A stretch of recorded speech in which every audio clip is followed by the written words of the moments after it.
So, for those who don't know, Cyberpunk 2077's 2.0 update has included some major new developments regarding the game's biggest and most talked about mystery, that being the meaning behind the hexadecimal code FF06B5, which has plagued the minds of many for almost 3 years now. Finally though, following the 2.01 update and a couple of changes that took place as a result, we may finally have some of the definitive answers that we've been looking for. In this video, I'll be summarizing all the latest developments for FF06B5, as well as attempt to explain what may very well be the ending of this long old mystery, for this game at least. If you haven't seen part 1 or 2 yet, then they'll get you up to speed on all the earlier stuff. But without further ado, let's dive right back in to where we sort of left things.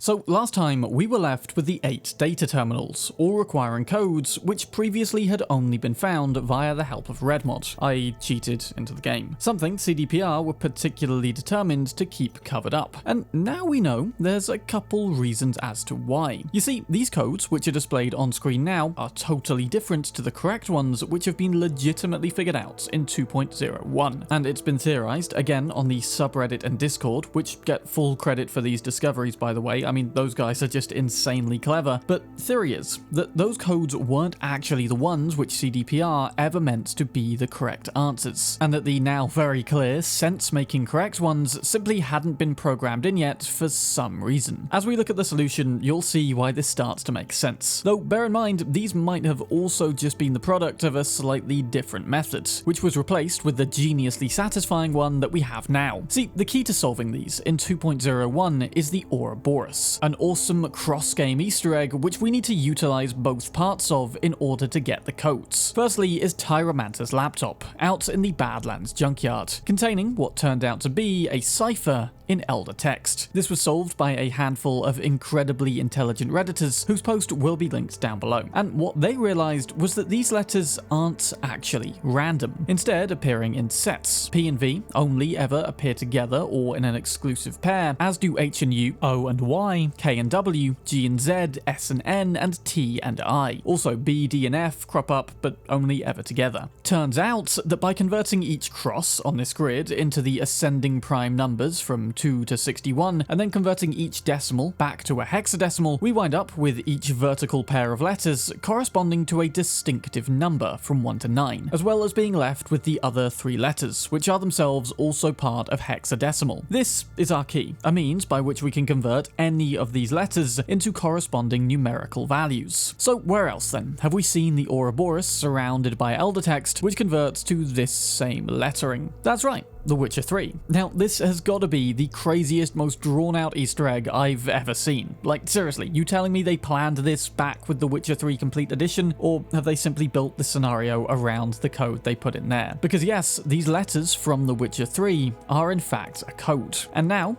we have the key. All we have to do is convert each of them into their corresponding numbers, and then back from hexadecimal into decimal again. Each of the 8 sets of letters then is one of the codes that we need, and goes in a sort of spiraling order around the Ouroboros, which corresponds to left to right on the data terminals. The first 3, in fact, simply just translate to FF06B5, whose corresponding decimals are 255, 6, and 181, our first 3 codes. Except each terminal requires a 5-digit input, so each needs to first be filled with enough zeros to make it up to this, with the following 5 codes then ending in 51, 91, 240, 270, and 420. That last one being the most probable time one would come up with a crazily contrived idea such as this. Anyway, with that topped off properly, we can continue with the steps that were previously data mined. But I'm really glad those codes were solved properly though, because they've actually now answered the significance of both the laptop and the Witcher 3 Easter egg, which has gone unanswered for almost a year. Seriously, that's some insane cross-board planning right there, and the guys who solved this as well,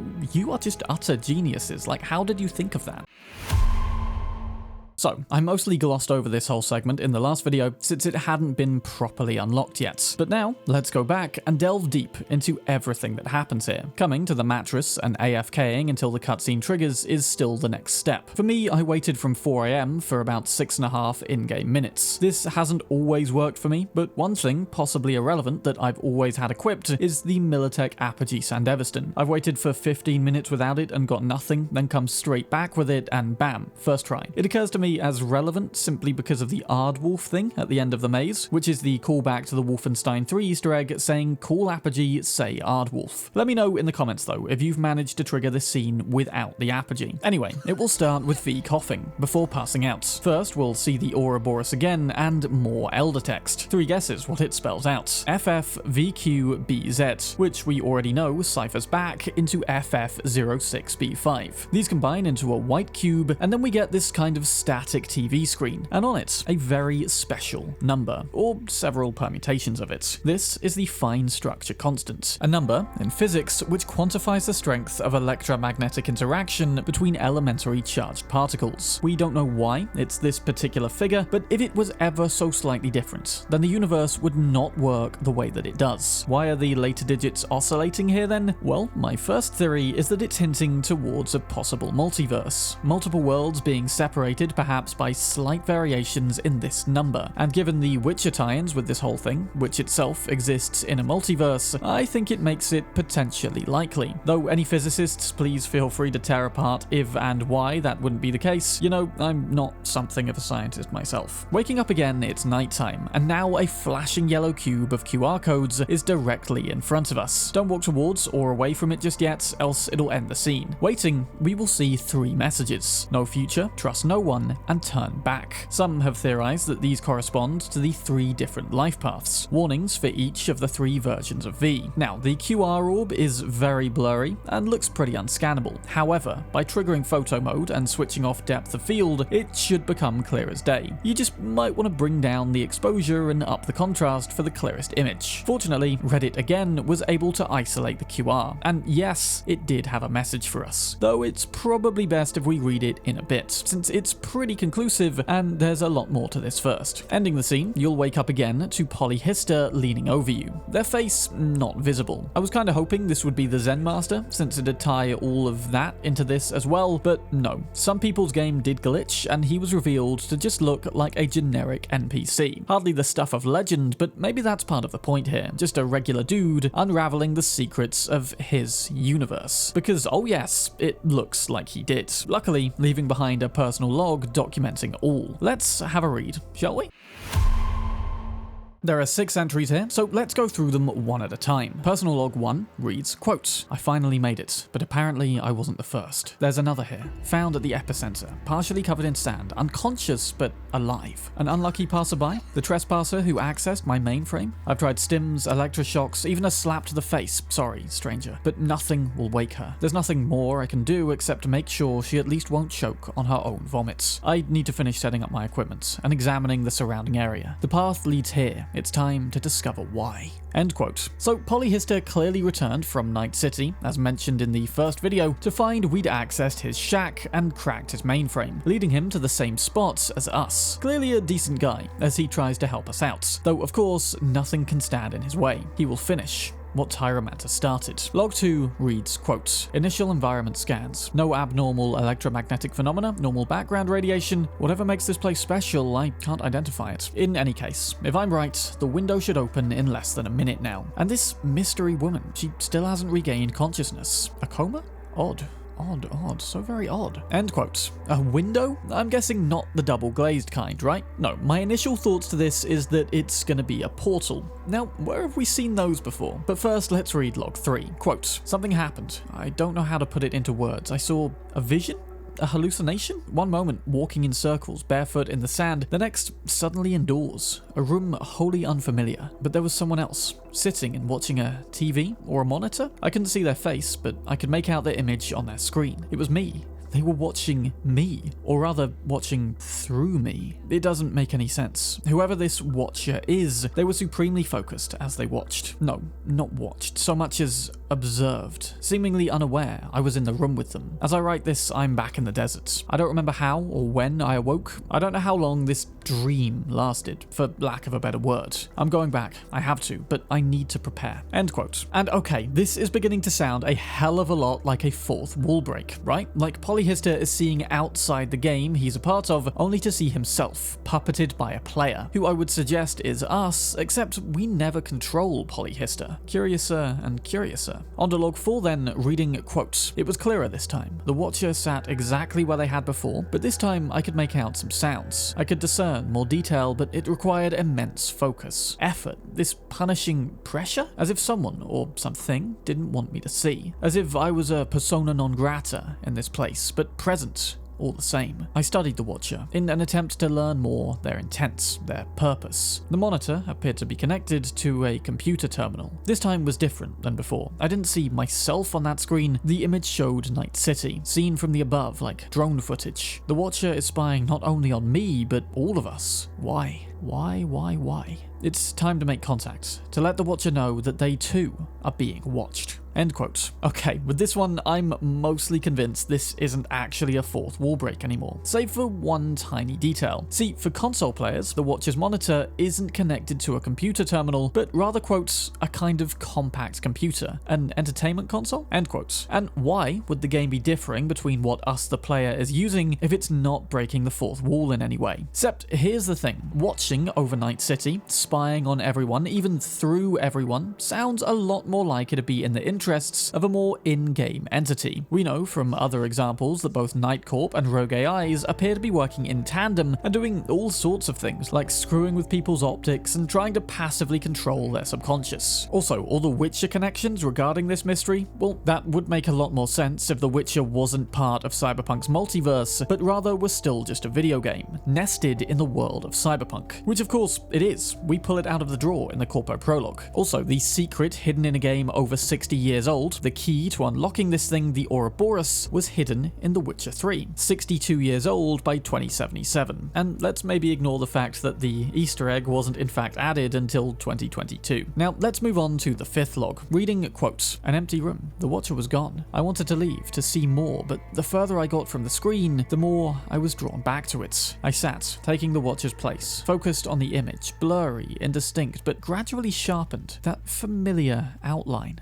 The Watcher, sitting in their usual spot, but now on my screen, looking at them, through them, and they watched me, watching them, watching me, watching them. Then, a presence in the room. I turned around, no one. When I turned back, their eyes, no longer staring at an image of me on the screen, but at me, the real me. I'm afraid, but I must return. End quote. Okay, that's terrifying. It sounds kind of like a endless kaleidoscope Inception level thing of these two watching one another in tandem down and down a rabbit hole of repeats, and all I can assume is that this is all part of some wacky simulation. But then it sounds like the Watcher suddenly got up and started looking through the screen directly at Polyhistor, who, yeah, I would be terrified too. Like, imagine an AI game character, in the not too distant future say, suddenly becoming aware of what they are and trying to stare back at you, the player. Finally, there's a very short log 6, reading quote, I understand now, but it's too late.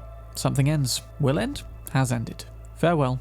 End quote. Damn, all that detailed rumination from Polyhistor, and suddenly to end on just that? What the hell happened? They sound utterly devoid of hope of anything. They got to the bottom of what they were searching for, only to, declare it ended? And leave? And I mean literally, looking around this scene, Polyhistor seems to have straight up done an Obi-Wan Kenobi, disintegrating into the Force, and their clothes falling where they stood, amidst this kind of epicenter surrounded by 3 observation instruments. What has the power to do this? Sure, maybe it was some interdimensional being displacing the collection of molecules that is Polyhistor, or perhaps it was a hyper-powerful AI who can somehow influence matter on such a molecular level to cause the guy to just turn to nothing. After all, such AIs do appear in other parts of this game to have a total disregard for the physical realm. Truly, everything isn't entirely clear yet, and I personally think this is a tease for something in Cyberpunk Orion. I think this may very well all tie in as part of a far greater conspiracy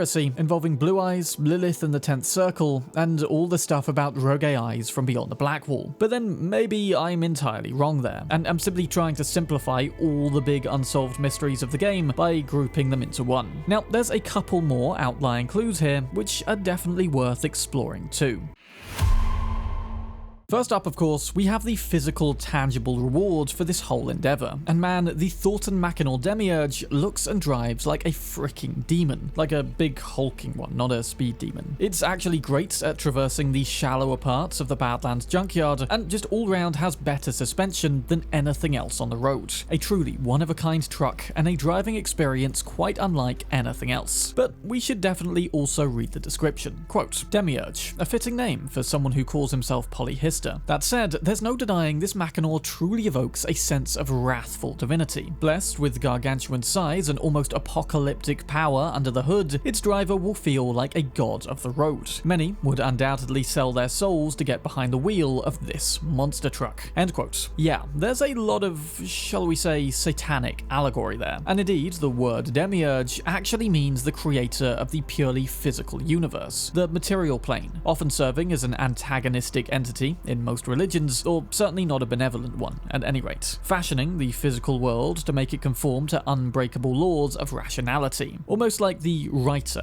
of the laws of physics. And indeed, this could tie back to the whole fine structure constant thing that we see, a measure which exists at the level it does for unknown reasons and governs the laws of the universe as a result. Though I think part of that story is about breaking this physical constraint. Again, the oscillating digits could hint at a multiverse, or perhaps just a nested digital world, where for those in control, reality can be whatever they want. The world dominated beyond the black hole by the rogue AIs, perhaps. But that's enough ruminating on a monster truck. Did you know it's also possible to find the body of Tyromanta? That's right, several hundred meters west of where he lost his laptop in the junkyard, Tyromanta eventually expired for unknown reasons under a bridge in Rancho Coronado. On his body is another shard, and yes, we're gonna read it. This is the second last thing we're gonna read, I promise. Quote, I wandered a dark forest. The paths before me deliberately tangled. My steps were misled. The moon rose in a different place every night. I had to lose all hope to find the treasure at the very bottom. They tried to hide it from us, but the truth refused to stay hidden. Now that I carry the key, I feel at peace. I will not run, there's no point. Their eyes see everything. Those dead, glassy eyes and the dead stars reflected in them. The key is the prize. Not all deserve to hold it. I will be its guardian for what little time I have left. Polyhistor will soon see the truth. What will he do with it? Accept it, or choose life and the lie that it is? End quote. Bloody hell. Just when you think this shit couldn't get even more esoteric, this guy comes along with a bombshell like that. All-seeing glassy eyes made with dead stars? I mean, stars are nuclear fusion, but their cores contain metal, right? Again, some AI watching, surveilling everyone through their Kuroshis, it sounds like. But life being a lie? I mean, yes, this world is definitively a simulation, a game, but are we really gonna say there's characters in here who are aware of that? Does the real world really become a direct influential factor on the in-game lore like that? Or is it more hinting towards the fact that free will is an illusion, a life of choices that aren't actually real? A life where the actions of every individual are subtly dictated by a higher being, or perhaps beings. Tough to answer, definitively, so let me know your ideas down below. One thing's for certain, with Tyromanta though, they knew that this key, presumably the laptop cipher, was gonna cost them their life, and they were utterly powerless to stop the entity whom they stole it from. A corporeal, omniscient being of ultimate power, it sounds like, which you're probably better off not knowing exists. Perhaps an eternal, serpent-like creature. I mean, after all, this symbol has got to have some meaning, right? And being some higher entity would also explain why there's statues built for it, why it's worshipped, even though it seems barely noticed by anyone other than the monks. An all-seeing yet unseen entity controlling the world from the shadows via post-hypnotic suggestion. And no, I'm not talking about the silence from Doctor Who, though I am starting to draw some parallels as we put all these clues together. Rocco's Basilisk also springs to mind, an entity with a beginning, technically, but one which then retroactively punishes anyone who imagined it but didn't help bring it into existence. Not entirely aligned with everything here, though it does seem that anybody who learns enough about this thing winds up dead or destroyed. Clearly, this entity already exists, but doesn't want anyone to know that. Did it always exist, or did it begin at some point? So many unanswered questions remaining, but now let's go back to the final clue, offering just a smidgen of closure and reassurance, for now at least, and one which really does make out like that's it for this game, maybe. I am of course talking about the translation of the QR code from the floating yellow cube that I mentioned earlier, again pieced together into scannable format by the most incredible Reddit group. Reading, quote, "You've been looking long enough.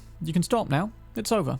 Or is it? No, really, it is. One thing ends, another begins. Except nothing's beginning or ending. That's just your gonk mammal brain trying to make sense of your world. To create order, to control, to try to delay the inevitable realization that you're nothing. We're nothing. Mathematics, physics, chemistry, in the grand scheme of things, nothing but tools to acquire power. Hardly more advanced than the first rock we grabbed to bash each other's skulls. Isn't that liberating? You're welcome. Go. Be free. Frolic like the over-evolved primates you are. And for all you seekers and fools finding patterns where there are none, creating order out of chaos, here's a little secret for you. This isn't the first time we've met, and it won't be the last. But for now, you can rest easy. Celebrate your adorable little achievement by cracking open a brosif and marveling at being the only creatures on this planet with opposable thumbs. Just don't read too deep into it. In the grand scheme of things, you get the gist. Catch you around, Chumbada. End quote. Now, part of that does just straight up feel like the devs themselves just giving us a pat on the back, trolling us for trying to find meaning in literally everything, like all of those magenta lights, or indeed just anything with a magenta coloring. Though part of it also seems like a message from a real in-game entity, one who shifts from sounding like one of us to something far, far greater. Clearly, they have some understanding of the base human world. Cracking open a brosif and calling us Chumbada is very friendly and colloquial, and you've got to wonder, what's the point of this message? Telling us to finally give it a rest for this game? Probably. Hinting at the pointlessness of everything in the grand scheme of the uni, possibly multiverse? Absolutely. And creating order out of chaos, labeling things into boxes? Yeah, our species loves doing that. And I should know, I've practically built this channel from boxing up every mechanical element of this game and ranking them from worst to best. So yeah, our perception of the universe is merely an illusion to cover up the writhing chaos which is constantly taking place around us. And I guess perhaps the Watcher, the Ouroboros, maybe just the entity, exists in a plane beyond that. Outside of it, maybe. Peering in, just as Polyhistor described. In fact, one more new thing can also be found back in the maze of Arasaka Tower 3D, where one extra expanded segment has now opened, previously inaccessible. On a wall at the end is some text reading, "It sees you." Another reference to this Watcher, perhaps. And there's also a new set of numbers, 547. The significance of those I'm not entirely clear on, though if you know, then please comment it below. So overall, this has been the craziest rabbit hole to dive down. Think about it, the amount of steps involved in deciphering this thing, multiple games, elder text, ciphers, prime numbers, and not to mention some of the necessary discoveries being incredibly obscure. I mean, who thinks to just AFK on a bed like that? Though, speaking of, that is the only tie-in I can think of for the Reed Solomon QR code, amazingly pieced together from the maze and which I discussed in part 2. That leads you to a quote from Wargames where it literally tells you the only winning move is not to play. And indeed, that is how you win here, by AFKing. So perhaps that's where the QR is relevant. Though you never know. Most impressively though, is just how frickin' quickly this stuff gets solved when it is solvable. And I think from now on, when it comes to mysteries like this, if this incredible community doesn't solve it within the first week, then most of us can probably conclude that it can't be solved. Yet. And regarding the whole wasn't it solvable from day one thing that everyone keeps saying, well, clearly not. At least not all this brand new stuff which has been added in, clearly tying into something much deeper than we ever could have imagined. And according to what I've been told, it was never actually definitively confirmed solvable from day one. Sure, there were hints and teases as to a greater meaning, and Pavel Sasko said in a stream once that we'd know when we solved it, and perhaps the reason he said that was that they hadn't put a solution in yet, whereas now it's blaringly obvious. As to the origins of the FF06B5 statues, who knows? Maybe they were originally just fancy pieces of mysterious world flavoring. A developer might have come up with a cool backstory for them at the time, but equally, as we all know, they were just a little bit rushed back in 2020. So who's to say that they had time to develop anything further to them actually in the game back then? And I think ultimately, the biggest reason this Easter egg in particular has seen so much love in this update is because of just how popular it grew. So thank you, CDPR, for acknowledging our love of this mystery and turning it into something truly challenging, memorable, and meaningful for us to uncover. Oh, and one more thing. The high scores of Spider-MRPHY and Morgan Blackhand, how do they tie into this? Are they simply there because it's an Arasaka Tower game, or do they have something to do with this Watcher? Are Blackhand and Murphy in on the conspiracy, or are they perhaps prisoners inside its realm? I guess for now, we've still got plenty to think about and piece together. So I hope this video just about cleared up the rest of those discoveries for you, and please let me know your thoughts in the comments down below. Do you agree with my theories on this, or do you have a wildly different take? Also, please do check out the subreddit. There's some insanely talented people over there, and it's no doubt home to the most in-depth and well thought out discussions that you will find on this topic. Huge thanks as always to the patrons for supporting the channel and for the greatly helpful insights that you often share with me. Finally, thank you for watching, and I hope you've enjoyed learning about this crazy mystery. I will of course follow it up with any more major developments as always, but I'm fairly certain this will be it with FF06B5 for a while now. I'm Bram, and I'll see you soon in another video.